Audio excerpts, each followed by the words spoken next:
Okay, I wanted to talk to you guys today about what your hands and your arms are doing in the canter. I get a lot of questions about this, so hopefully I can answer that.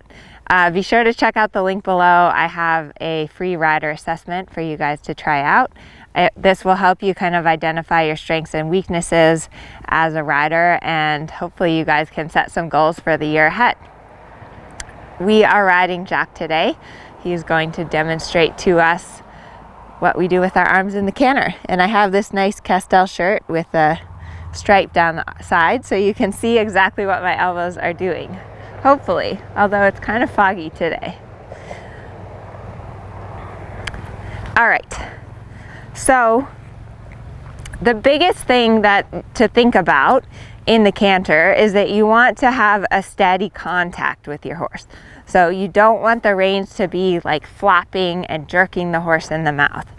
Now, in the walk and in the canter, your horse's head nods a little bit.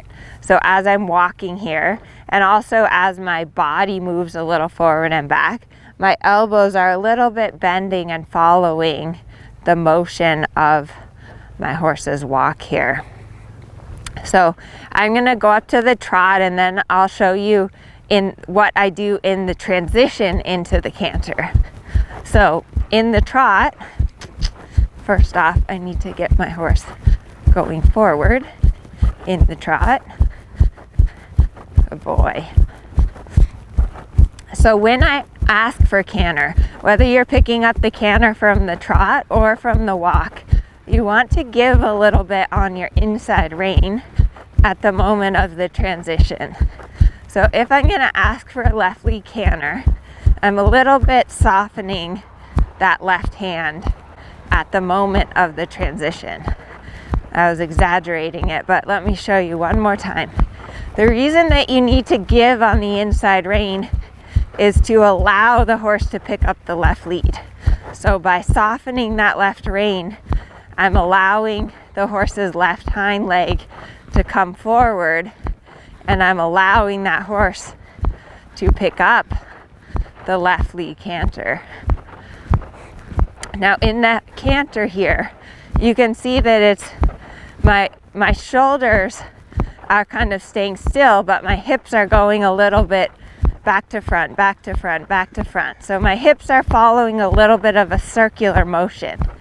Now my elbows need to follow that circular motion as well, because the horse's head is going a little bit down as my upper body's going back. So his head's going down as my shoulders go back, which means my elbows are going bend straight, bend straight, bend straight, bend straight. Not all the way straight, but less bend. So bend, less bend, bend, less bend. Keep cantering, buddy. Good boy. So if your elbows are not following, this is what's going to happen. It's going to be jerk, pull, jerk, pull, jerk, pull, give, pull, give, pull, give, pull. See how now I no longer have a steady contact with my horse's mouth because my elbows aren't following. And he's not happy about that. He's like trying to break. Boy. Let me give him a little break and I'll show you the other way.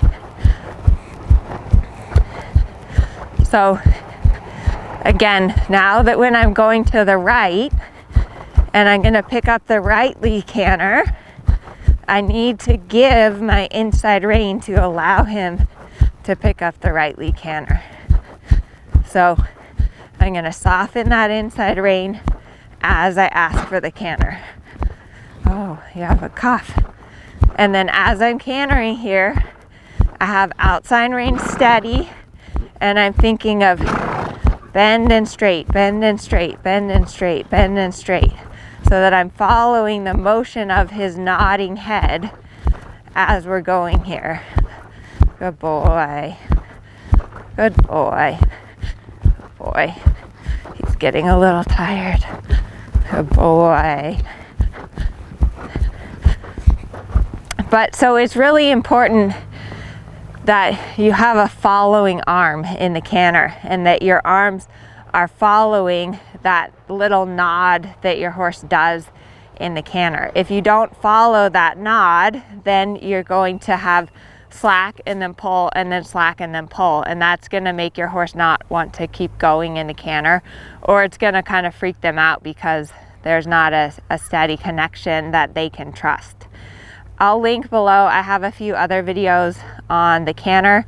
It's also important the timing. If you're going to half halt in the canter, you want to half halt when that mane is coming up and when the front legs are off the ground. So I have a video of that.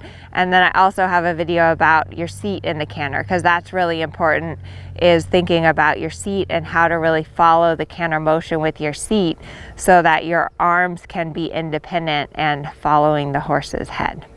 So give that a try. Let me know in the comments what you think, and thanks for watching. The end.